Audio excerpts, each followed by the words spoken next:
It's time once again to go racing.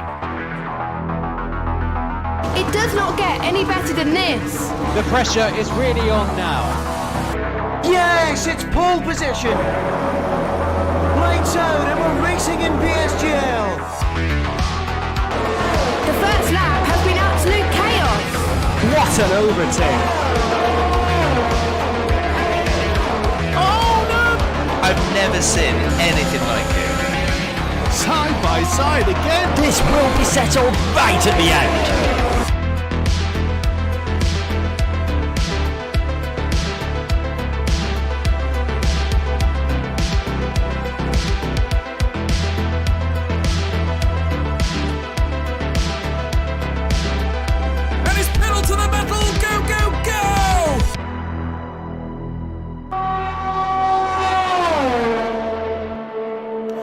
Good afternoon, ladies and gentlemen, mothers, fathers, daughters, sons, brothers and sisters. Welcome to the PSGL Season 30, round number 6 here at the Red Bull Ring in Austria for PCF2. My name's King Kodiak. I'll be one of your commentators throughout this evening's race. Joining me in the box for the first time in my commentary career and the lady in charge of the ship for the commentary side here at PSGL. It is the lovely, the wonderful, it's Jess!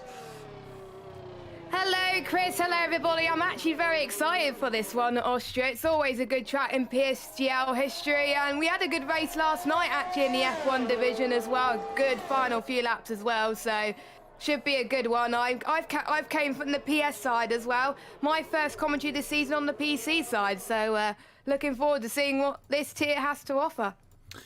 Well, if anything to be judged from previous races in this tier, we are in for a good night. 16 drivers join us. A few people caught up in challenges tonight, so good luck to them as well. Let's have a look at who we have got on board. In the Aston Martins, it's Carter Lundy and Mr. Villacampa. Oscar Villacampa returns to us. I'm just letting somebody through. Luke Smith in the Alpine, out there on medium tyres. A lot of people coming out quite early in the session this time. We had quite a few thrills and spills just in qualifying last night for PSF1. Simon Pironi, the Frenchman, yet to leave the pit lane. He had a disastrous race yesterday with the F1 crew. Jack Laverty, his race didn't go very well either.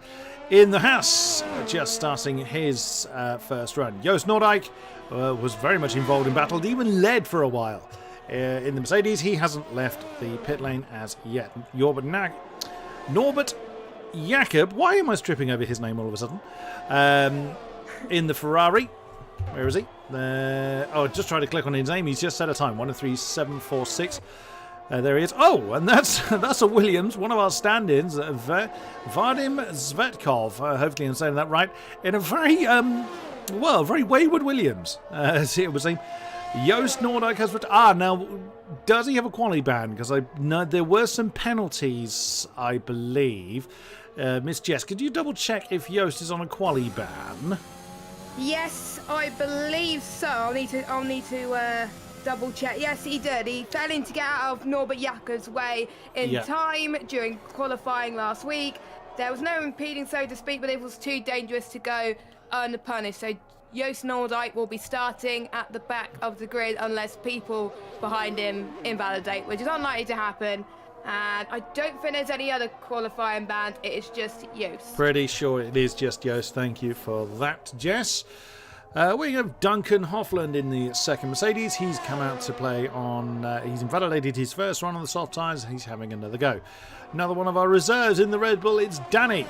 Not sure of your surname, but we'll refer to you as Danny nonetheless.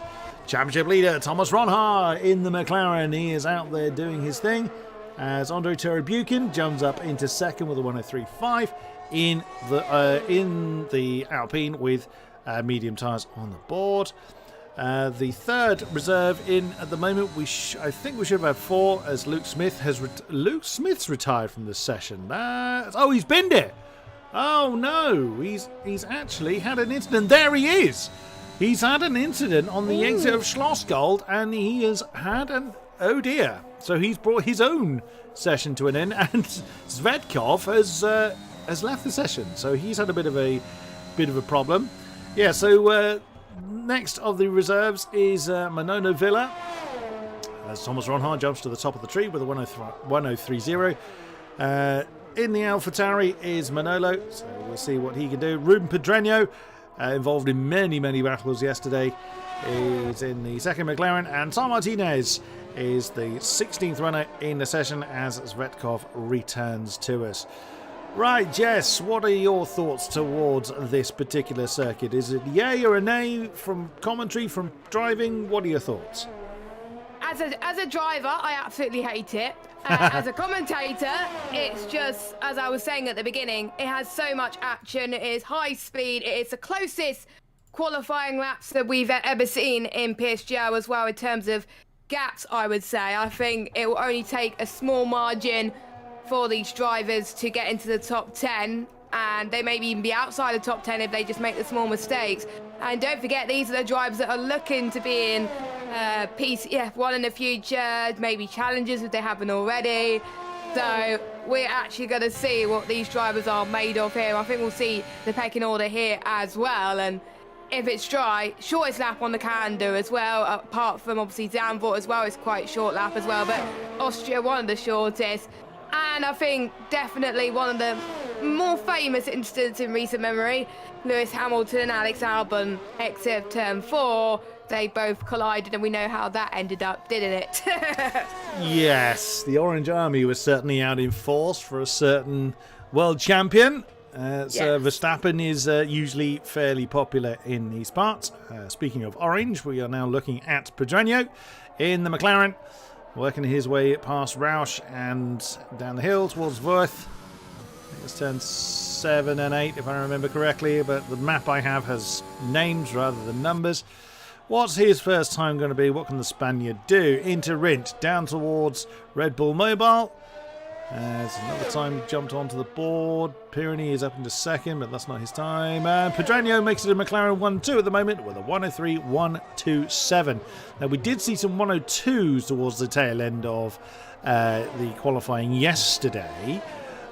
So now generally the F2 guys can get in very close, almost touching distance of the top F1 guys. So very much looking forward to how we do in this quali session. Yes, indeed. I think we've got a few people that will be going into the pits very shortly. Thomas Ronhard was a driver that did very well yesterday. Came so close to winning a race last night. So he's definitely one of the favourites to win this race today. Obviously, Ruben Pedreño, like you said, was involved in many battles as well. But we can't count out the likes of, I think Duncan Offland usually does quite well on this track as well from past experience on the F1 games on the PlayStation side, because he was a PlayStation man before he moved over to PC. He actually took part in the challenges last night on the PlayStation. He actually won Zandvoort last night as well, so well done to him. And Joost won, I can't remember what the race was before, but he won the first race anyway, so they're used to winning, but obviously Joost has got to do it all from the back of the grid now, so he's got a lot of work to do. We've also got Jack as well, who I believe raced here last night as well. He's got something to prove from yesterday as he's started his lap, making his way up towards turn 3. Some people call it turn 2. I like to call it turn 3. It is turn 3 on the map there as well. DRS wide open as well. Usually people tend to get some overtakes in it towards turn 4 ideally, so some people may want to not get the overtake done into turn 3 because otherwise they'll have no DRS.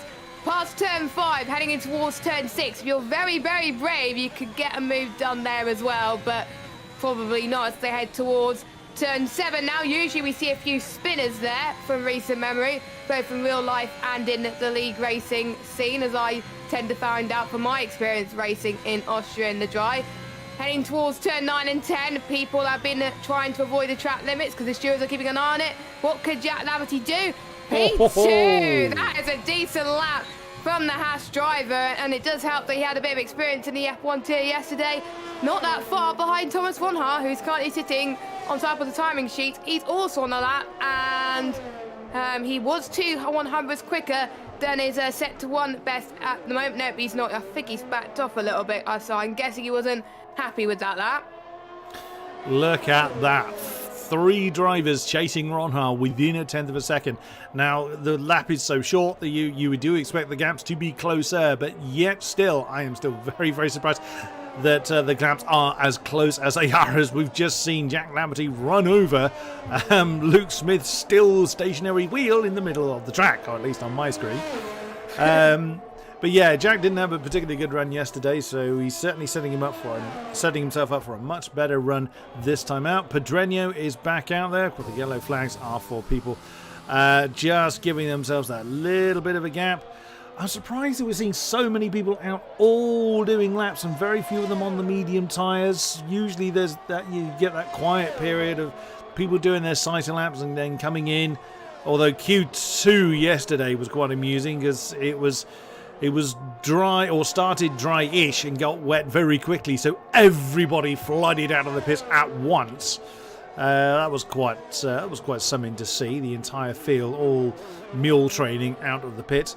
But just 8 tenths covers the top to bottom. Tom Martinez in the Red Bull is the tail end of the field at the moment. Of course, Luke Smith and Joost Noordijk not able to do anything about their position. That wheel is still there. Just not wanting to shift anywhere as Martinez stays out of Pedreño's way. Let's follow the Spaniard through the remainder of his laps. Also, it's a bit of a monumentous occasion for me in the commentary box with the lovely Jess, as I refer to her as the captain of the ship for the commentary. As Pedreño's invalidated into turn 9 through Rint. Yeah, so many laps have gone astray there. But when I was head commentator in other parts, I was Jess's boss, and now tables are turned, so she gets to give me just as much grief as I gave her back then. It's come full circle, hasn't it? Yeah. It was 2018 since I first started joining Lee Racing. In commentary, I don't know how he took me on, because I look back at my commentaries in the 5 first year especially, and I cringe at them as anything. But another topic for another day. We still got more people on laps, actually, at the moment in time. We got, I think, Tom Martinez, who was on a lap, and we've got Vadim Svetkov. I can't pronounce his name to save his life, so if I get it wrong... That's as close as I'm going to get as well, so apologies if we're both getting it wrong, but that's as close as we're ever going to get. Yeah, so we'll call him that, and if we get it wrong, just tell me in the F2 chat after the stream. But Tom Martinez then, he heads past turn 8, now heading towards turn 9. Let's see if he does not invalidate his run then. He's got to try and gain as much time as he can. Oh, Pedreño! Nice effort there. Sorry to cut over you there, Jess. It's fine. It's fine. I just clocked so that Pedreño is 4,000th off the back of Ronha, as Martinez a 103.314 on the board, as I think it was Jakob. Yes, Norbert Jakob has jumped up to 7th with a 103.169, 2,000ths behind Vadim Svetkov, who I think has just completed a lap himself, has he? Yes, not long completed a lap himself, the newcomer into F2. In the Williams is continuing. My God, that is incredibly close. So put it this way, if I just change the... No, wrong one. If I change that one. So in the time it takes the average person to blink, 5 cars have gone past you. The top 5 are... it takes generally a tenth of a second to blink.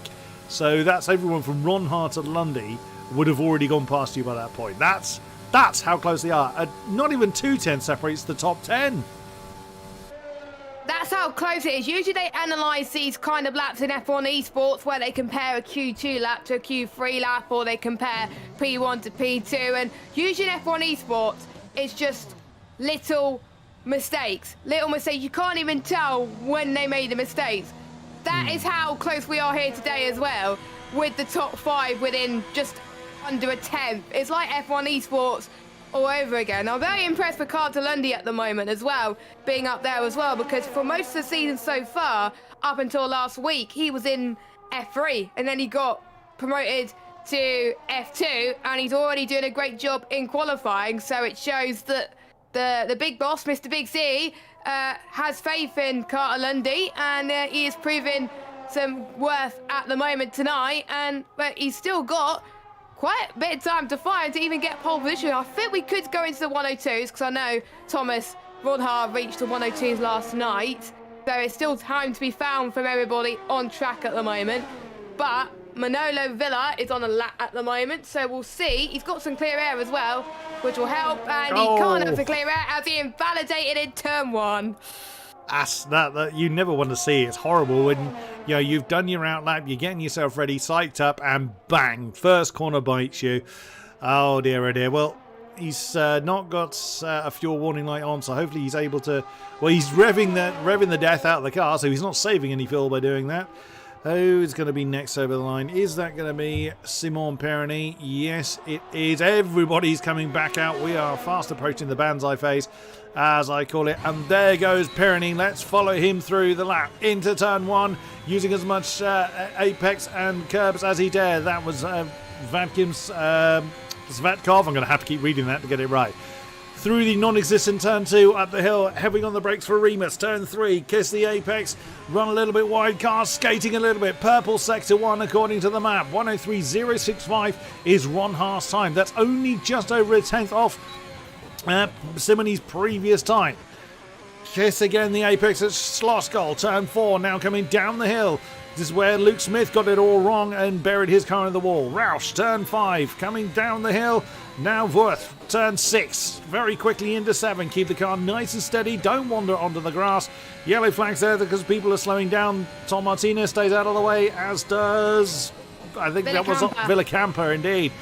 Don't run too wide coming through the last 2 turns. We've seen laps invalidated there. What does Simon Perroni get? It's pole with a 103.045, 200ths of a second clear of Ron Ha. But plenty of laps still to come. Everybody is out there at the moment. Well, Duncan was on a lap, but unfortunately he invalidated, so he will get to go again. So the next man to set a lap will be Carter Lundy, it's not Carter Lundy, as he's backed off as well. So let's follow Jack Laverty then on his lap. He's a few 100ths down at the moment. Nope, he's not scrapped that. Oh. He's purple sector 2, but only a few 100ths of a second. So expect a few more time left in the tank for him. He probably will find time in the final sector then, as we already have a retirement, but we'll cross that bridge when we get to it. Jack Laverty up to the line, and he doesn't improve on the final sector. He stays in 4th, but guess what? He gets to go again. We got the Red Bull of Danny up to the line. Does he improve? No, he does not. He's 2 100ths down. We've got, I think, Norbert Jakob, who's invalidated. I believe he's invalidated his next run. Villa Camper, 103.043, 2,000ths quicker than Simon Brigby. This is getting closer by the minute, and we still haven't got the 2 McLarens yet, who have not improving yet. We've got Ruben Virginia that's slowed down.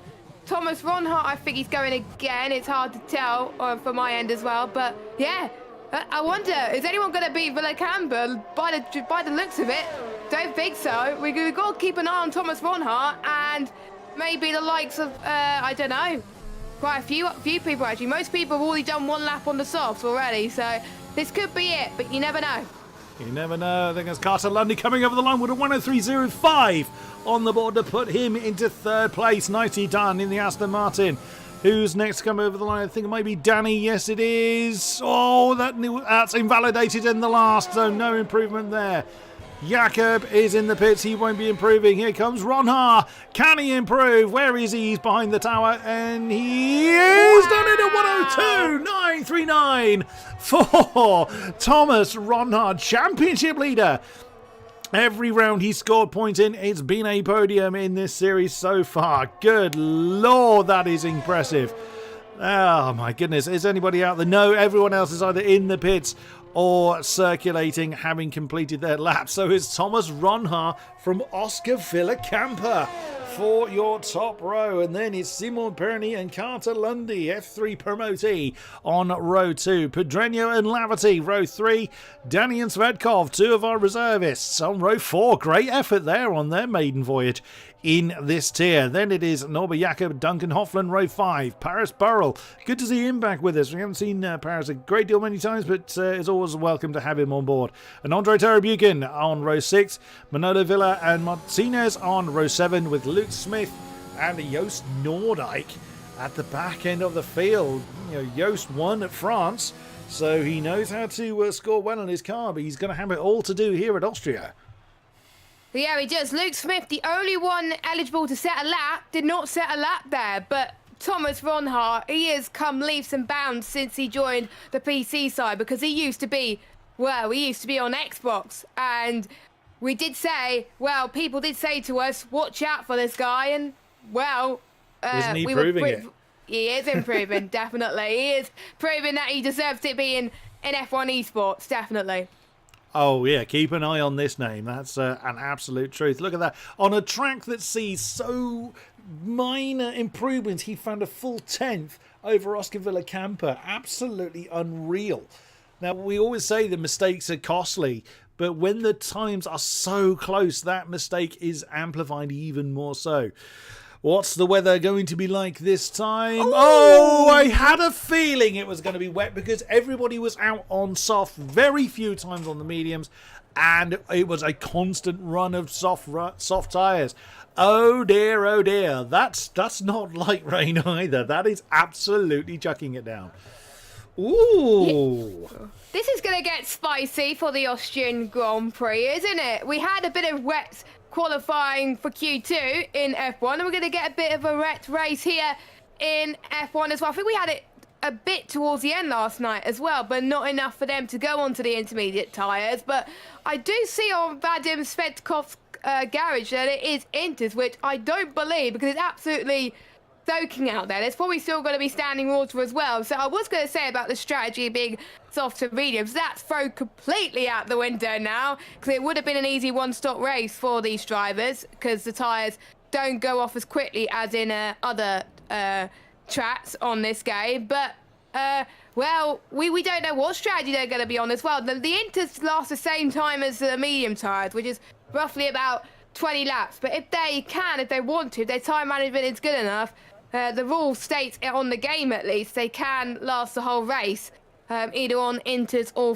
at least the 4 wets. But the Inters will probably struggle a little bit. But we will have to wait and see. This is going to throw the pretty much the race wide open, isn't it? People near the back as well could be with a chance. There's no alternate strategy as well, and that's why we saw the times close as they are as well. And I'm still quite shocked they're still close as it is, because most people might be on a wet setup.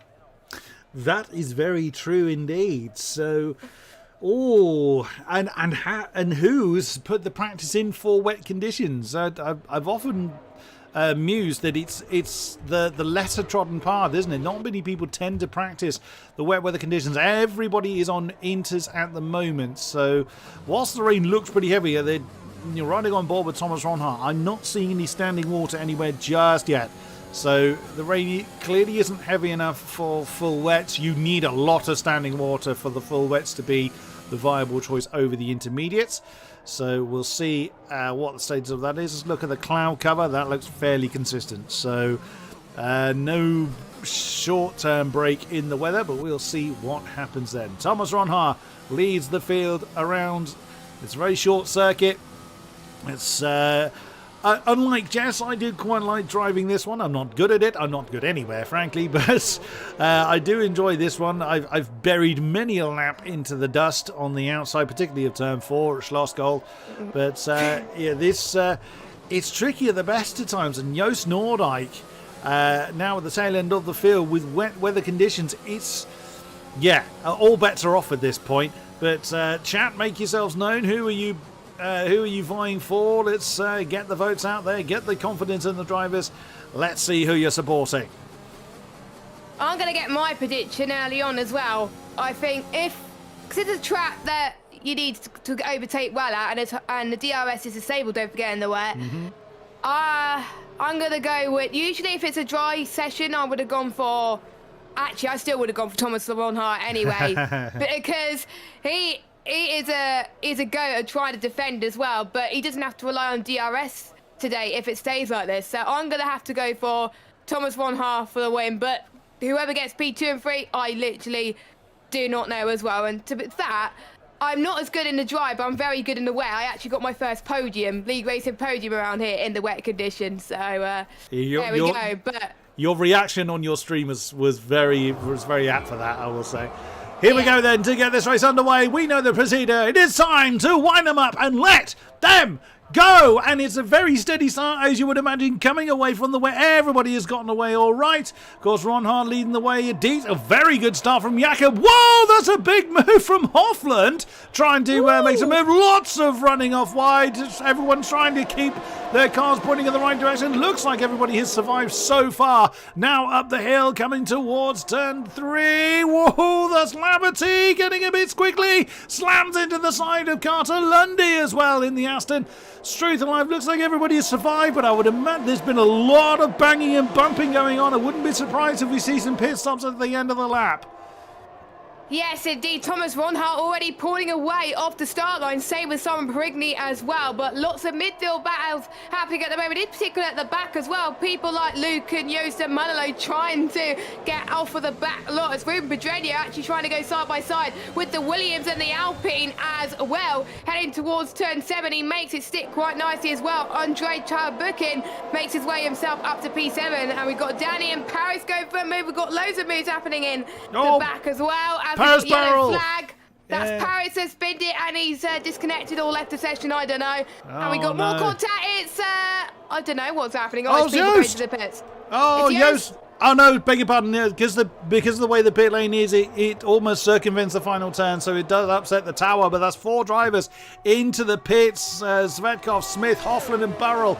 All into the pits at the end of lap 1, but it's Ronhart from Pyrenees from Villacampa at the end of the first lap. Lundy, Laverty, and Terry Buchan right behind them. Danny has been bouncing around the timing tower. He's now up to 7th position.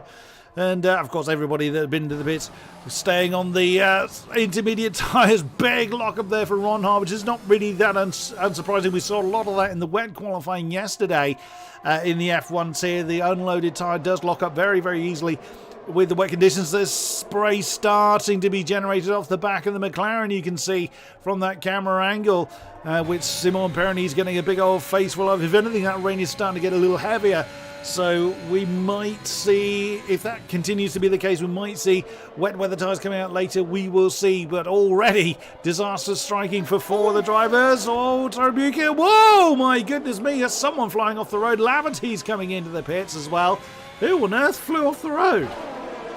Well, I think Tarbukin made contact with Jack Laverty there in the final few corners there, which I think that's probably why Jack got damaged. But he might have had damage before that, I don't know. And that's Jack retiring in the pit lane, so he must have had something else that happened to him that caused that damage, unfortunately. So that makes him his first retiree of the session then, as we start lap 3 of 36. Usually we have DRS, but since it's chucking it down at the moment, no DRS is activated in the rain, so they've got to rely on Slipstream really to get the overtake done, and they've got to save that ERS as well, which you can save more in the rain, but you've got to use it wisely because you don't want to use it up before pretty much when you do your first pit stop. You've got to save as much as you possibly can as well. Just like the front 3 are doing, they're pulling away quite quickly, and everyone else is just stuck in that DRS train. With Carter Lundy and Villacampa there in their own train, then we've got Danny, Norbert Jakob, Tarbukin. Tom Martinez in that train as well, with Villar as well. Joost in there, and so is Ruben Pedreño, and then we've got another train of Duncan Hofland, Luke Smith, Vedkov, and Paris, but Paris is, unfortunately, that's the session, so technically we're down to 2 retirements. So DRS trains is a thing here. Even though it's obviously there's no DRS, but trains is going to be even more a factor since there's no DRS. So who's going to blink first? That's going to be people's main question. But the top 2, they're just definitely pulling away like no tomorrow and showing that they are the class of the field. Well, Simon has done quite well this season too, so you would expect that from him. Absolutely, Simon Perigny doing what he can to keep the Dutchman company up front, but Ronhart, the sensible bet for the win so far, is slowly easing away from the Frenchman. Oscar Villacampa has got Carter Lundy for company. The 2 Aston Martins together 3rd and 4th. Reservist Danny's done pretty well in 5th position in the Red Bull, so he's almost a second clear of Norbert Jakob, who's got Terry Buchan, Martinez, Villar, Nordyke, and Ruben Pedreño all for company. That's the... Whoa, you can see how squiggly the second McLaren's getting coming through turn 6 and 7. You saw how he had to really wrestle that one under control as Simon Perigny gets the fastest lap. And Norbert Jakob gets us 3-second time penalty. I suspect there's going to be quite a few of those in these conditions. We saw Pedreño wander a bit wide. Whoop, and there's a lag moment for him that sends him backwards slightly. It's always weird when you ride on board with someone that does that. But yeah, it's going to be a very, very challenging race, despite the fact there's fewer corners. Coming back to what you were saying earlier, Jess, about energy management, because there's not a lot of big, heavy braking zones in this track. There's not many opportunities to recharge the ERS, so they do have to be careful on how they deploy it. Yeah, indeed. I think the only braking zones really is heading towards turn 3 and a little bit maybe towards turn 4 as well. So really, if you're a little bit too further back from your main rivals, maybe that is when you can start saving as well, potentially too. And there may be safety cars. Safety cars is quite common around here too, so they may have a chance to save them, but you can't really risk on a safety car. You got to save it throughout the whole race. And that's a good point you actually touched about penalties. Out of all the tracks on this game, Austria's one of the ones where loads of people get time penalties. Almost everyone does around here. So easy to do as well. The stewards are being a bit strict on it today, but on this game, if you cut ever so slightly through certain corners, they just slap dunk you with a penalty, and sometimes it could be unfair, but you can't really track extend around here. I'm quite surprised only Norbert Jakob, though, has got a penalty. I thought more people would get penalties earlier on in the race, but at least they're keeping it clean. It shows they've been putting the practice in today for this race. Simon Peregni's actually closed in on Thomas Ronha. He was 1.3 seconds behind Chris. Now he's 9/10 of a second behind. Fastest lap as well has gone to the Alfa Romeo, so Pironi's not willing to let his championship. So you can see in the Delta top right hand corner, that was 3.5 tenths. Simon was slower that particular lap, and Ronha has opened up the gap by at least that kind of figure. So he's done pretty good in rebuilding that gap very, very quickly. The Aston Martin pair still together. They're losing time. Whoa, just as I say that, Carter Lundy has a look on the inside of Oscar Villacampa, but does not make the move just yet. Is he going to go for on the run to turn 4? Doesn't get the traction where he needs it, though. Gets very, very squiggly indeed. Villacampa's just going to hold his line. And that's the other problem you've got in the rain. When you're trying to make a move, you've got to come off the racing line where the water is even deeper. So, and look at the spray now beginning to come off the back of Villacampa's car. If anything, the rain is such that the water is not dissipating. So no one's going to be looking at slicks for quite a while, if at all, in this particular race. So if they're struggling already, that struggle is going to get worse. Looking at the deltas as well in the pack that's behind Danny, this field is beginning to separate a bit. So, people won't have particularly practiced the wet weather conditions, but everybody's doing a pretty good job of keeping their cars on the island so far. Ronhard's continuing to build that gap, another 3/10 to the McLaren's favour.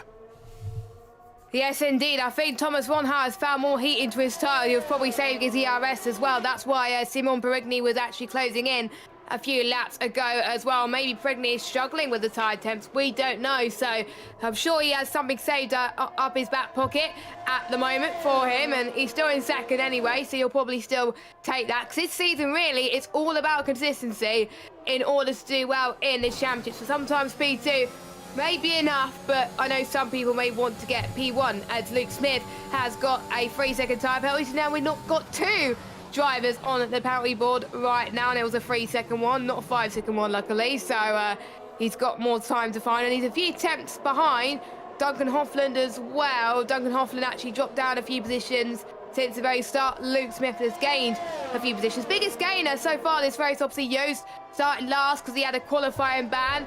Also, Tom Martinez gaining exactly the same position, 6 places. We have Villa gained 4 places, and Andre Buchan, one of our reserves, he has gained 5 places. So those drivers doing very well so far, and obviously Peregni having a great start as well, getting past Villacampa on the opening lap, I believe. But there we obviously have Thomas Ronha. He hasn't moved a soul, but it's not about where you start, it's where you finish. And we got the 2 Alfa Romeos trying to catch up again, as we got Carter Lundy trying to attack on the right hand side into turn 3. They're going to go side by side there. No DRS as well, so you could get the overtake done into turn 3. But Villacampa is defending quite nicely there due to the spray as well. Is Carter Lundy going to have launch attack again onto turn 4? He does not. So Villacampa doing very well to defend off his teammate. If I was the Aston Martin boss, I will be very, very nervous right now, but at least they're keeping it clean. So far, so good for the Aston Martin pair. Carter Lundy's battery was very, very low as they came through turn 3. So he's got to be careful. He's got to do the energy measurement exactly as we were talking about. Danny is gaining on them a bit. He's shaken off Norbert Jakob. Now 1.3 seconds between 5th and 6th. Between the Red Bull and the Ferrari as Ronhard gets another fastest lap. With 2 seconds now between himself and Pironi. Trouble in Sector 2, that I think is Vetkov. Yes, the Williams is buried into the dust, so he's retired from the session, so he's retired his car. Oh, it's out on track as well. That could cause trouble, but that's a shame. And off goes the AI. That's actually pulled that one off right by a marshal's post. Very considerate of the Williams AI there. But that's a shame. He was showing good form early on, but the wet weather has been the undoing of the reserve driver.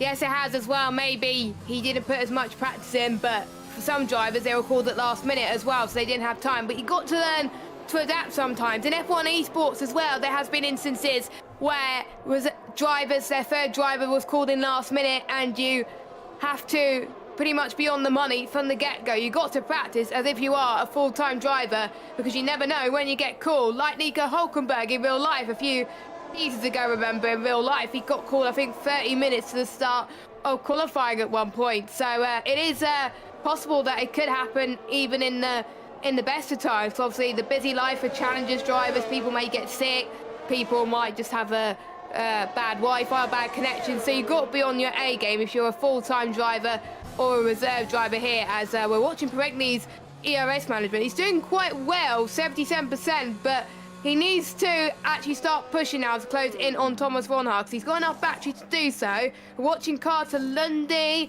He's not going for the move this time around, but he is losing a bit of ERS, so that's probably why. Not much happening at the moment, but Ruben Pedreño, one of the McLaren drivers, he goes into the pits right now, so we're trying to see what tyres he goes on. Oh, slicks! He's gone for medium tyres, amazingly. That's brave. That's very, is very brave. There's still spray, as you can see from that shot, coming off the back. Now, the rain may have abated a bit, but why? I mean, you could also argue... No, that's got to be a mistake, surely. Yeah. I mean, the rain may have stopped falling in places, but... there you go.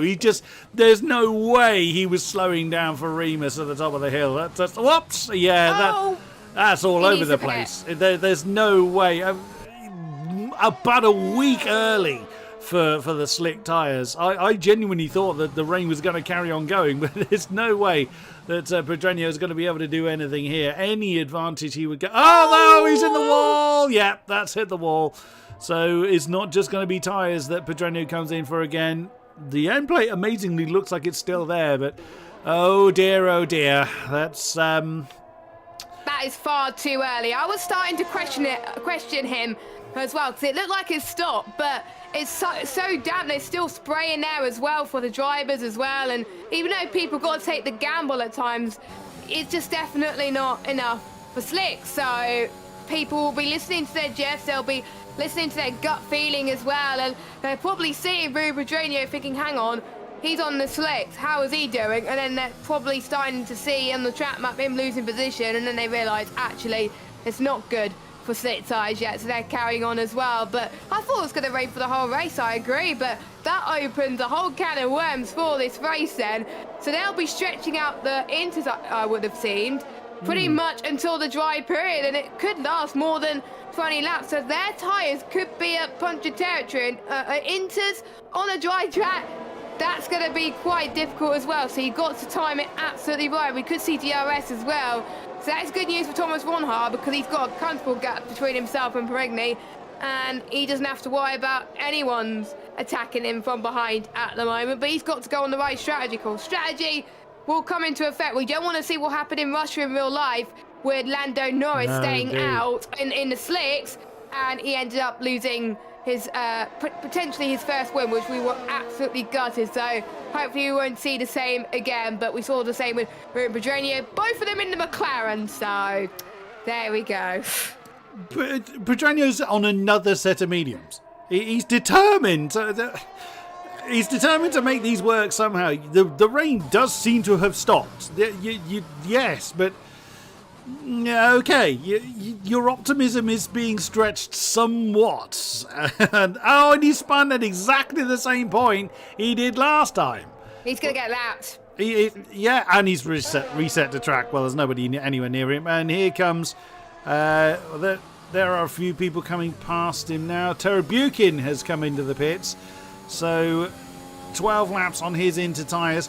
Now it's going to be surely, whilst it might be awkward to have to come out on another set of wet tyres, no, he's going mediums as well. Surely not. He is. The Alpine is on the medium tyres. Rather you than me is all I'm going to say to that. Good. I would say he hasn't seen any of the drivers around him, so he doesn't know what Ruben Pedreño is thinking right now as he's hit the wall in the end of the pit lane. That is, again, far too early. It's so slippery. Still spray, you just can't do it, and that's going to be another person that's losing a bit of ground. He was in the top 7, I think, before the pit stops as well, so he took the gamble. It did not work. I pray to God that nobody else does the same mistake, because otherwise they will potentially ruin a great position potentially as well. And they've got to commit to the pit lane as well. They have been warned in the stewards briefing, if they don't commit to the pit lane line, as it says in the game, they will be getting penalised. They have to read the briefing, obviously. It has been published to all drivers to read, and that sometimes people complain if they get a penalty, well, they need to read the rules, and sometimes the rules can be misinterpreted sometimes, but the stewards obviously are there to help you if needed as well. So there we go. Danny is closing in on the Aston Martin pair, who are still having a bit of a squabble for third. Villacampa is keeping Cartolandi at bay. I haven't seen any more moves tried for that third position, but the Red Bull has been slowly but surely working his way up towards the Aston Martin pair as Tarabukin's come back into the pits again. Is he going to switch back to Inters, or is he going to go for another set of drives? We're getting into that kind of awkward... Oh, no, he's retired, so he's decided to park the car. Okay, he's opted that he's not going to remake that time. Pedreño is carrying on. He's absolutely determined to make that work. I mean, that's surely into the realm of stubbornness by now. And Tarabukin's car has been fitted with soft. That's even more optimistic. But fair play, Pedreño. If you can find anything out there, then good on you. But you are some distance behind. So I think that your determination is not going to pay off for you. But yeah, I've been keeping a close eye on Danny's progress. So we haven't seen this driver before in F2. So wasn't sure where to gauge him, but he's doing an absolutely stunning job out there. And Villacampa and Lundy are not slow drivers at all. So yeah, very much looking forward to this fight that's developing. Yeah, it is. He's closing in. He's almost within a second. And if it dries up as well, he'll be within DRS too. And yeah, I haven't seen Danny for a long time. And he's doing so well as well. And I don't know what leagues he's been in, but you can tell he's put the practice in and he wants to be in PSGL so much. And he could get a podium as well, because look at that. He's got no penalties so far, and the only touching distance he is, like you said, is between the Aston Martin drivers. So yeah, I'm excited about this too as well. And it also Norbert Jakob could be in this as well, but again with the time penalties too. There's just small battles developing, but there's big gaps everywhere else as well. That's why there's not much happening. But there's people that just are not brave enough at the moment to go for a move in these conditions, which are on the cusp of being dry, but not enough to be dry yet. Because if you make the wrong decision at the wrong time, that is where you can end up in the wall and retire, and you do not want that. So Cartolandi then, closest to a driver on the track, and again, he's a little bit further behind to get past Villacampa on this occasion. We've got Duncan, who's now in the pits. So is he going to go for the gamble and go for the slicks? He is going for the slicks, Chris. He's gone for the mediums. Well, Hoffland's decided to pull the trigger now. Away he goes. DRS enabled. Okay, so race control feel it is safe enough. That camera's staying there a long time. There's no point staring at an empty pit box. Yeah, so Hoffland now on the medium tyres. Does he bounce off the pit wall? No, he's going to take his time and do that one properly. That Mercedes doesn't look comfortable to drive. So now the crossover time is coming. In comes Ronhar as well. Does Pirni? Yeah, Pirni's in. What about Vidicamper? Yep, he's in. Now Lundy's not going to stack behind his teammates. So in Lundy, whoa, sliding his way through that final turn. But and Joost has, oh, he's disconnected. So that's a shame. A disconnection for Joost Noordijk at the moment. Look how many are coming in. Everybody following suit now. But Hofland was the first one to time that one right. But he's nowhere near close enough to really be able to gain any particular time from it. Paris Burrell's come in. Luke Smith hasn't come in yet. Where is he? That's because he's just coming in now and nearly loses it on the run to the stop line. That was very, very close. Everyone else is in. Now, is Joost Ghost going to stitch him up here? Yeah, he's carried on. So Joost is going to fall through the field pretty badly. Cartolandi is going to bring his car in when he can. It's the gap now between Ronhar and Pirni. Now 4 seconds. Martinez has gone for a slightly different call. He's gone for the soft tyres. Okay. Ooh. That's a long way to go for the soft, isn't it? Yeah, it's 2 laps more than I would have expected. So he's probably hoping for a late safety car, which will either happen or not happen. But again, you can't bank on it. But I've seen people make those softs last before. But don't forget, this is cooler temperatures. It could last a bit longer if it's on warmer temperatures. So maybe he thinks that it's going to stay like this for a bit longer as well. And sometimes I do that if it's on the cusp of still being a bit damp, but it's still enough for dries.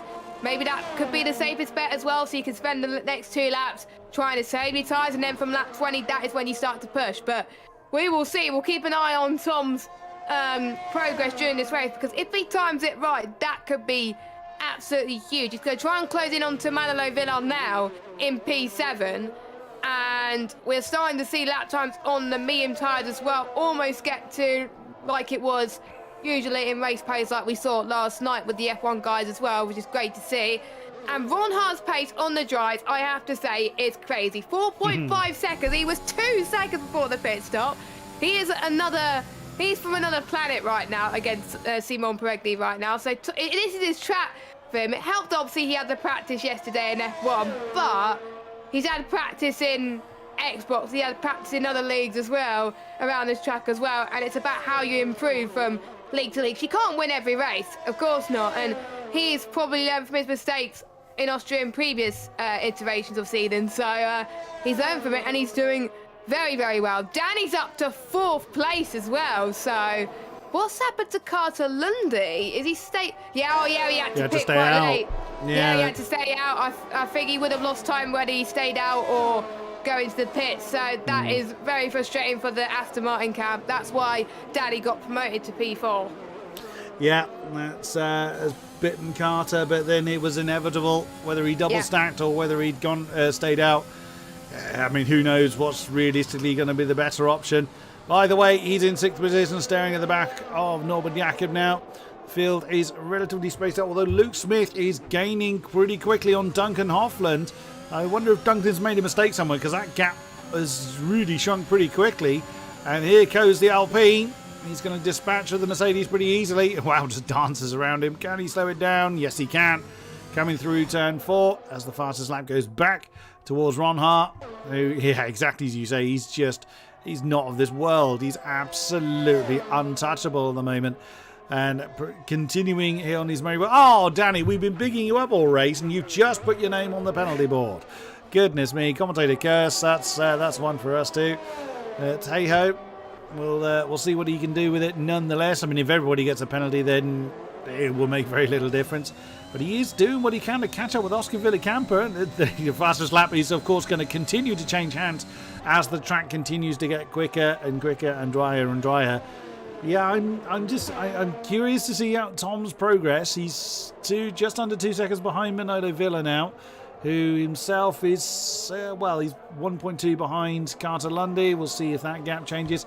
But still, I mean, Simon Perroni is a very, very quick driver, and he's just got no answer to Ron Hayes. The Dutchman is just absolutely I keep using the analogy. He is absolutely flying, but what other phrase can you use? My word, did you see the amount of sliding he was putting through turn 1? That was a fair amount of rallying going on in the Papaya McLaren. Struth, the only person that can stop Ronhar is Ronhar right now. Yeah, it's himself. I got to agree, and he's gained a second per lap on that last lap as well, and he hasn't. I don't think he set the fastest lap. The fastest lap belongs to Luke Smith, and Luke Smith is only a tenth quicker than Thomas Ronhard. So Luke Smith is matching the pace of the McLaren, but due to his qualifying, he's a little bit further back. So we'll see how much he climbs, Luke Smith. So keep an eye on him throughout this race as well, as I'm trying my best to get Joost in. So Joost, if you are watching, and if you want to join back, just check the DMs as well, so we can try and get you back in. But I'm trying to see what other lap times they're being produced as well. Danny's not that far behind as well. Simon as well, 105. There's a few people are struggling a little bit, but I think that's mainly due to Joost and Paris's AI that are being slow at the moment. So just ignore those fastest laps for the time being. Watch the gaps get closer and closer between the likes of Carter-Lundy and Norbert Jakob. Carter-Lundy has got it's the yellow flag. That is Martinez. a Red Bull. Must from Martinez, who has had a bit of an off final corner. I thought it was in the pits, but it wasn't. So he had a bit of an off. He's got no nose cone. He's had an argument. No. He's pushed a little bit too hard. And, Luke Smith now on the penalty board. Yeah, Tom Martinez, he's going to have to visit the pits whether he likes it or not. And just as I looked away, Danny has managed to claim Oscar Villacampa on the run down to turn 4. Nicely done. As Carter-Lundy's done exactly the same to Norbert Jakob, and now Hoffland and Smith are together, nearly literally coming into turn 2. Wow, that's just insane. There's more battles happening. I said there was going to be battles, and there are going to be battles as well. We've got Villacampa versus Danny for the final podium spot as well. That could get very feisty as well. We've got Villacampa, who's got a point to prove, and Danny, who just wants to have a little bit of fun, to be honest, as well, as they make their way towards the top of the hill, turn 1. One thing to point out, actually, in the dry, turn 1 can blind you a lot when it's obviously in the daytime as well, so they got to get used to that, and it's no assist, don't forget, so they don't have to rely on the line as much. As we're seeing Danny's running out of VRS. Villacampa's got plenty, so he could have had a chance to get the overtake done here and there, but again, he's not close enough. DRS activated then, another chance to get the move done into turn 4. Tom Martinez is pitting for a new front wing then, and he's going on to the medium tyres. Every single driver now is on the medium tyres. Villacampa's just not budging, is he? Danny is doing a great job, despite Danny being on low ERS compared to the Aston Martin. Indeed, Duncan Hoffland is still keeping Luke Smith the company, coming through turn 3 on the run down towards 4. The Alpine's got no defence, nearly runs the Mercedes off the road, but Duncan Hoffland had the measure of Luke Smith and reclaims 8th position. Norbert Jakob is still quite close to Carter-Lundy, but not close enough to make an attack. There, going out of the shot, was Danny and Oscar Villacampa. And Manolo Villar, there he is, just entering the shot, chasing off after they battle for 5th position as Ronhar continues to extend his gap up front. I suspect the reason why Martinez went on to the mediums is because the sun is now out and the temperatures will rise pretty quickly, making the softs just impossible to use, and Ronhar has got himself a penalty. At the moment, that will make absolutely no difference whatsoever, but if he gets another one and Pironi manages to keep a clean sheet, that could bring the Frenchman back into play, as Hoffland now has the fastest lap of the race, down in 8th position. So there's still plenty of battles to be won and still plenty of fighting to conclude. Yeah, indeed. We're also keeping an eye on Norbert Jakob on Carter-Lundy too. That could get very, very feisty indeed. But since quite a few people have had trouble-free races as well, that's allowed people to climb up massively from their starting positions as well. And they're just now showing their pure pace now. They're not worried about the rain anymore. It's nice and sunny. It's like we're in qualifying. It's dried up so quickly. So it's now pretty much game on for all these drivers. Thomas Ronhard gained another second on Simon Beregni that lap as well. Danny still keeping Villacampa for company as well, despite the penalty. So Danny has got to make sure he has 3 seconds clear, which is easier said than done because Villacampa is chasing him like no tomorrow. Norbert Jakob, though, was almost on the back of Carter Lundy and he couldn't quite get it done, unfortunately. Dirty air is starting to play into effect now for these drivers, so they can't get the overtake as much as they wanted to. Down towards turn 4 again. He's trying to find every bit of space as well. Maybe Norbert is waiting for a few more laps, so Carl Lundy does not have enough time to respond. Maybe that'll probably be the best decision, but Norbert Jakob needs to get a move on now, ideally, because of the penalty that he has got, as Norbert Jakob almost had a bit of a moment in turn 7, so that was time lost between himself and Carter Lundy. Luke Smith is having a nice battle with Duncan Hoffland. They've been having good battles in the past in F2, so it's good to see them there again as well. And well, Luke Smith has used to be up there at the front, but he's not at the front tonight, but at least he's giving us a show. Don't forget he started second to last in the qualifying, so the only way he could gain is up, and he's in the points. So in his book, he's had a good race. Indeed he is, and there he is, about 7/10 off the back of Hoffland. He's got a really good run on the exit of the final turn. He's absolutely decimated the gap between himself and Hoffland. Surely that's going to give him the opportunity to attack for 8th position coming up into turn 3. Already on board with the Alpine, gaining. Easy move. Hoffland doesn't defend the inside line. But still tries to break the Alpine, but of course that's now going to put Hoffland into the slipstream position. So now, is the Mercedes going to be able to attack back? Well, of course, Luke Smith still has the DRS, and look how powerful it is. Luke Smith just running off, to leaving the Mercedes for dead during that run down to turn 4. But Manolo Villar now has DRS off the back of Norbert Jakob. He's joined this particular train to make it 3 cars deep. So Lundy now has another car to contend with, as I'm assuming that's Joost Noordijk that's reappeared as the timing screen has gone blank. Is it Joost? Yeah, it is Joost. It is indeed. Joost Noordijk has finally managed to return to his car. Having lost a colossal amount of time. Let's ride on board with Manolo Villar again, as Norbert Jakob very close to Carter Lundy on the exit of turn 3. What can they do on the run to 4? Well, of course, the Ferrari's going to have DRS, but Carter Lundy just about... Oh, I was about to say he has enough breathing space, but no, he doesn't. Norbert Jakob has decisively gone through on the inside line of turn 4 to claim 5th. Wow, that was a brilliant move for him. He waited for the perfect opportunity. I said he was going to be patient, and he waited, and he did it. And to be honest, it caught Carter Lundy unawares as well, and it allowed Villa to be in the picture just a little bit more. So Carter Lundy has not got just one car to worry about, but 2. He's stuck in a sandwich right now, and he's got to be on his A game for the last remaining laps of this Austrian Grand Prix. Carter Lundy is slowing down a little bit right now, heading towards turn 1, but... Or it might... No, I thought it was his teammate, but he's a little bit behind. Speaking of his teammate, he's right on the back of Danny. This could be the move for the podium on the track, but he's lost a bit of time there going towards turn 3. He will lose a bit of downforce if he was too close into that corner there, so that's why he's backed off just a little bit more. He's got plenty of ERS though, so I'm a bit surprised he's not using it right now. He thinks he possibly can't make a move, but, you know, he could have done it because there was a little bit of straight to use, but... He's on 89%, but I'm looking at Danny's. He's on 6, so this could have been Villacampa's chance to get the move. Maybe next lap. Surely Villacampa can see Danny's ERS light flashing very, very soon. So if I was Villacampa, I would try going for the move, really, because he has the most ERS. Danny has hardly anything. He may well opt to not do it. He doesn't have to make the move. He knows that Danny will have the penalty, so he just has to stay there and he'll inherit 3rd position. We will see as we hit the final 7 laps of the race. Still plenty of fighting going on. Danny versus Villacampa, Jakob versus Lundy and Villar, as well as Smith versus Hoffland. Here we go again, the 3-way fight for 5th position. Ferrari versus Aston versus AlphaTauri. Oh my goodness, 3-way coming up the hill into turn 3. Oh my goodness, Carter tried to defend against Villar, but didn't quite pay off. So tried to push the AlphaTauri onto the grass, but wasn't having it. Bernardo went for the outside line.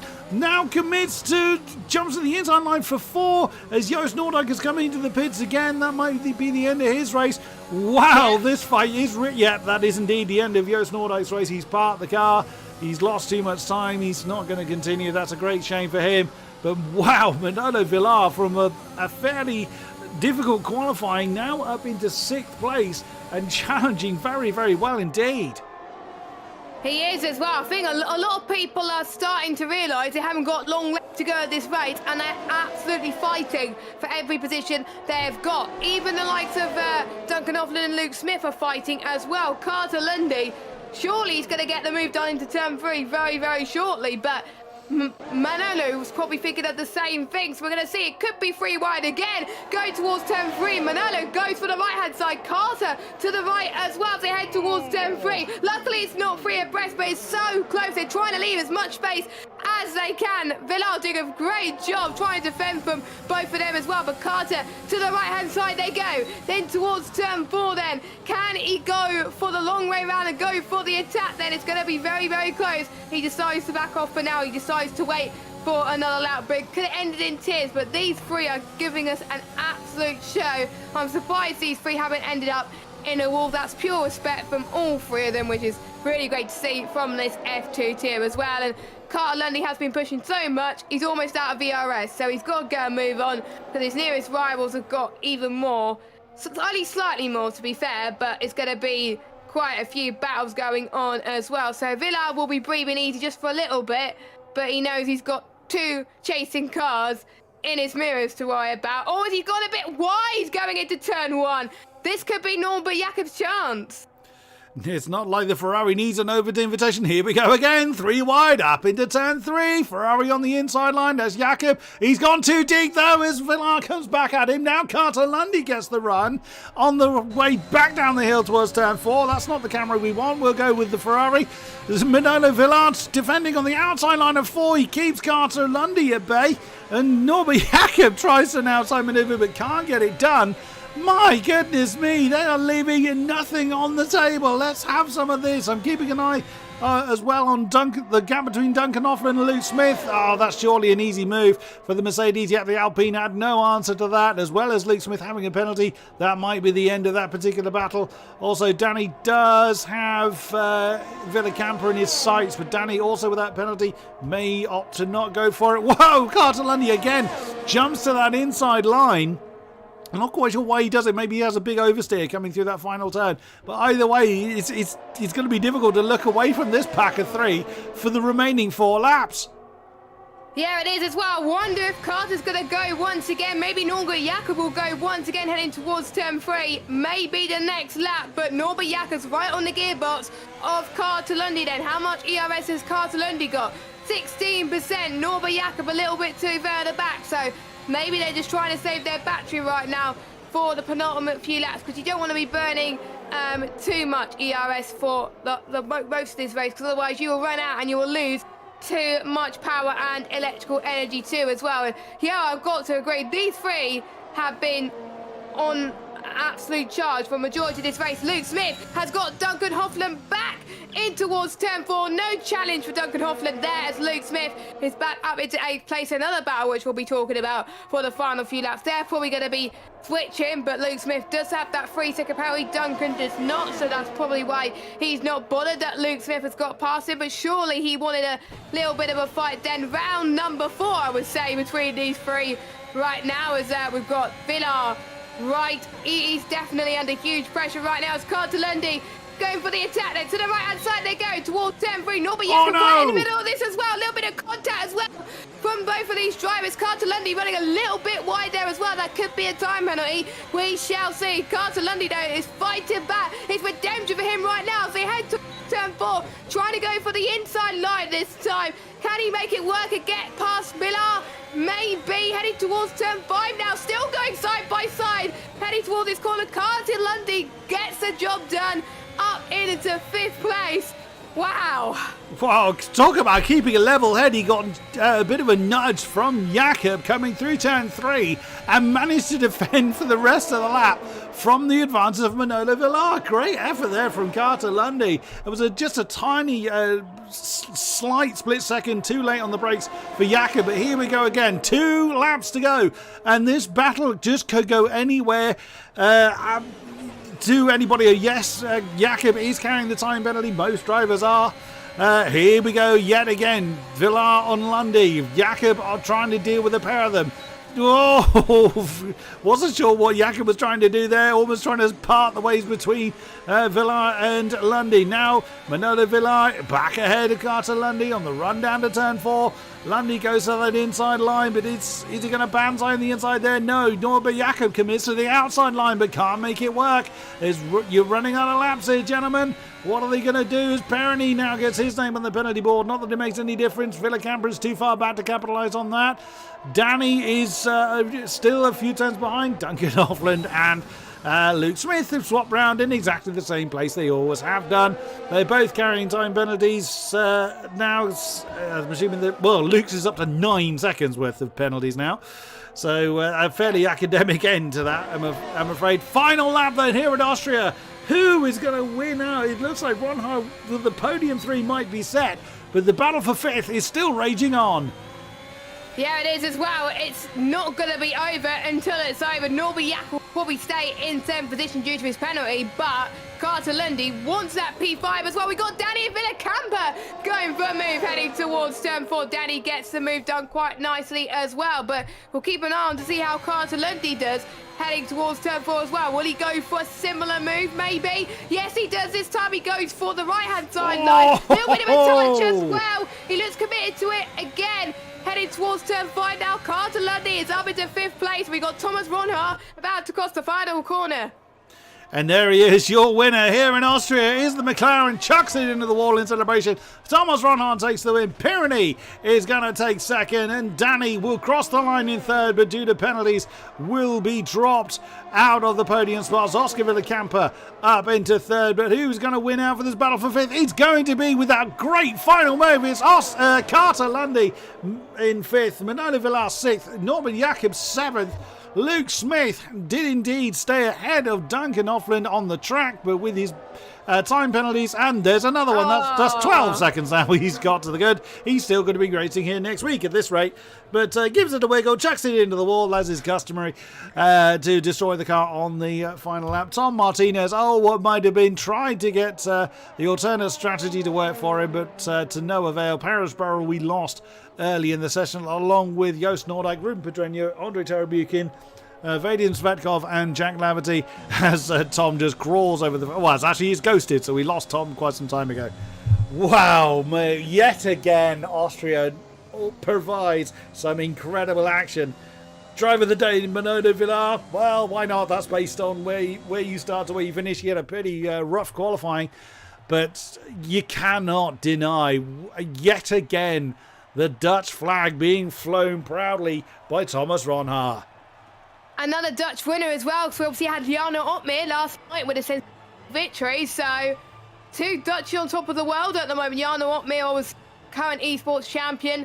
Thomas Ronhar, rising star at the moment in the esports team, esports scene, and any esports teams that are watching, any F1 esports teams that are watching, keep an eye on this guy. I have to say, he will be an absolute asset to your team. And just look at that fastest lap as well for him. The only other person to get the fastest lap was Luke Smith as well, 1:04.7. So shame he could have been up there, Luke Smith, if he didn't have a bad qualifying. But that is all. That is.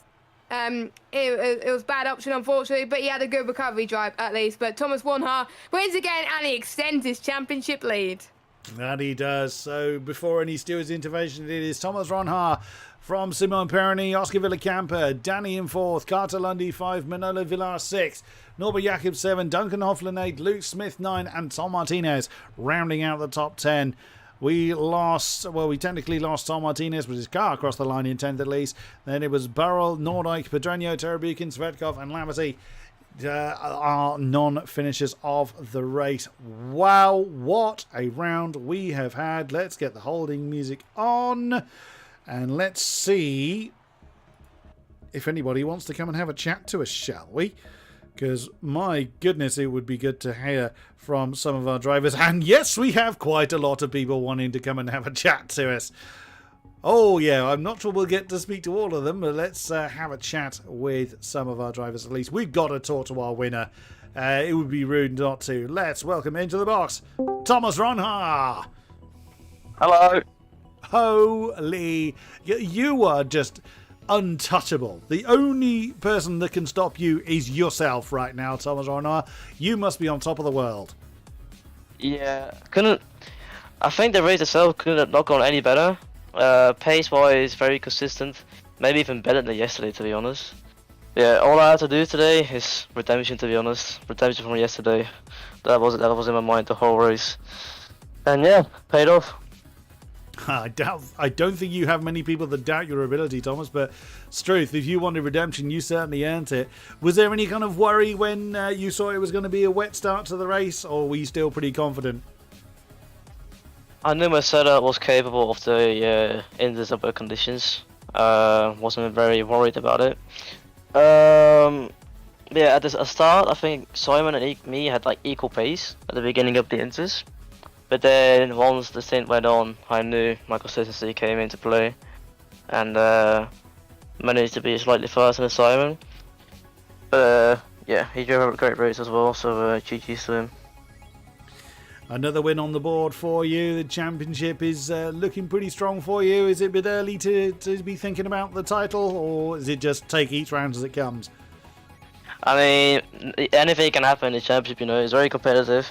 This race has not been as competitive as other races, but I'm sure it will be a very competitive season in it. I'm not gonna make any predictions yet, but I'm hoping for the title, of course. keeping it real. I applaud you for that. Any comments, Jess? Well, we head to a new track next week, a track which not many people raced at. It's Jeddah next week, one of our new tracks on the game as well. How much practice have you put in this track already? Have you raced around this track before? On Xbox, yes. On PC, absolutely zero. So I need to do some practice laps to get used to the track on the PC, but on Xbox, I didn't do too bad, so shouldn't be ever worry. Lovely. That's my questions, Chris. Awesome stuff. Well, congratulations on another fine win. We look forward to seeing your progress through the season. Thank you very much, Thomas Reinhardt. Who should we have next, Miss Ball? We've got quite a lot of people in there. Some of them probably not shouldn't be in the box. They're not a driver, but let's get Duncan in. Let's get Duncan in. He was involved in quite a few battles today. Let's have a chat with Mercedes' own Duncan Hoffland. Oh, yo. Well, you had constant company tonight, didn't you? You and Luke were having a great scrap for what must have felt like forever. Yeah, definitely. We were having a road trip, actually. We were just enjoying the Austria circuit, and then at the end we were having a small fastest lap battle. So one of us was driving in front, and then the other one was saving ERS. And then the car behind was then pushing for a fastest lap, and then it was a challenge who gets the better lap time. And at the end, Luke won, so GG's to him. Nice. Well, I mean, you got to have fun whilst you're out there. Can't blame you at all. So, what was your thoughts coming into Austria? Were you looking for a good result? Were you worried when the rain was coming? What was going through your mind? Well, of course, yesterday I was having the Challenger series on the PlayStation, so different tracks and a different platform, of course. So yesterday in the night and today it was hard, pretty much practicing as much as possible to learn the track and learn the platform again.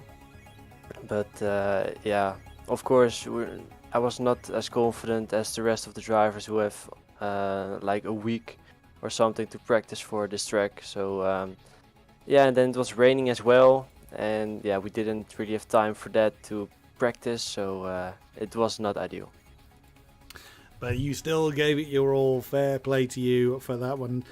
Jeddah next time out. What are your thoughts towards the new track? Well, that will be the first time racing for me around that track, so I'm looking forward to it. And I always like street circuits, so yeah, I'm excited for that. Awesome stuff. Any words, Jess? Well, you speaking about obviously challenges last night, which you did very, very well, by the way. So congratulations. I haven't really spoken to you about many people about this yet. How hard is it to go from practicing challenges on PlayStation and then a few hours later your mindset goes completely to be practicing for obviously this? How hard is it to adapt to the different platforms in such a short space of time? Yeah, of course, it's really tough. I mean, I'm practicing like a week for challengers really hard, like every day, trying to go as fast as possible at those 2 tracks. And then after the Challenger Series, immediately switching to the PC and go racing on Austria. Like, it's really tough to make that switch really quickly and then again putting the effort in to go as fast as possible at this track as well. So yeah, it's tough, like I said before, but yeah, it is what it is. Yeah, and you manage it quite well. Still some decent points in the bag as well. Do you think you're going to get some more decent points this season then? Yeah, definitely. I mean, the season is longer than the calendar of the Challenger Series, so then I think I have 5 races left. So when I can fully commit on the PC platform, with quite some good tracks for me as well. So yeah, that should be alright. That's all my questions for Duncan, Chris. Awesome stuff. Well, good luck for the remainder of the Challenger races and also for the season to come. Thank you very much, Duncan Hofland. Thank you. One more driver I think we'll have a chat with, someone whose race didn't go quite so well. Let's have a chat with the ever-popular Joost Noordijk. Oh, hello. Did I catch you a bit unawares there, Joost? Yeah. Didn't quite go your way, I think it's fair to say tonight. Talk us through it from your side. Nah, I had quali ban, so I had to start from the back of the grid, and then I saw it was raining, so overtaking is very difficult in the rain. But the start was really good, keep it out of the carnage, and then my screen just didn't work, or just the game didn't work, and I was stuck in the last corner. And then I had to restart my PC, and I couldn't get a new invite pass, so I was getting lapped 2 times, I think. So yeah, and then I had no fuel. Oh no. Oh no. So pretty much everything that could have gone wrong did. Yeah. But yeah. Goodness me, that's such a shame. But you've still shown some really good pace. Was Austria a track you were looking forward to before tonight? I had yesterday challenges on PS4, so, and I had school today, so I think no practice or for PC and for this track, so I already knew there was not a good track for me also, so and I had to start from back of the grid, so I was just hoping for some carnage, but yeah. And fair play for you for giving it a try under those circumstances. That was that's dedication. I'll grant you that. But next week is going to be Jeddah. Hopefully, that's going to go better for you. Is that what are your thoughts towards the Saudi Arabian track? It's a pretty fun track, and I can practice for that track. So I hope I can do well there, and I will try my best. Any questions, Jess?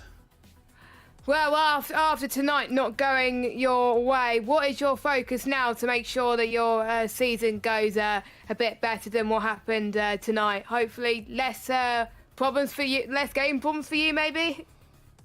I think every week when I don't have challenges, I can practice for the PC race. So I need to score the most points at that races, and the races after challenges, the day after, I just need some luck, and hopefully I need to make a setup in one day and just learn the track in one day. So yeah, it's just a bit. I can't even do that.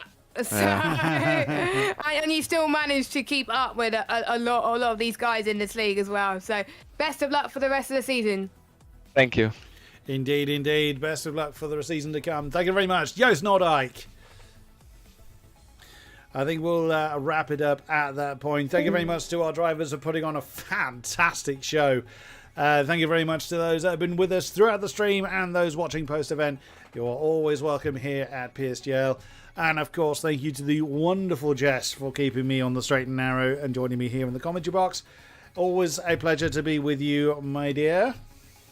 Yeah, it was the first time as well, probably, that we've been in the box. So hopefully, in the future, maybe we'll spend more time in the box. We don't know. Hopefully, we'll have Jacob next week. Hopefully, if he's feeling a bit better and maybe his PC is fixed. But we're fingers crossed he'll be back. If not, I will happily keep your company next week. Wonderful stuff. Yeah, as mentioned, next week it is Jeddah, so a bit less familiar for our drivers, but it should be a wonderful race nonetheless. Please do come back to us for 8 p.m. next Thursday for the next F2 race. Until then, thank you very much, and good night!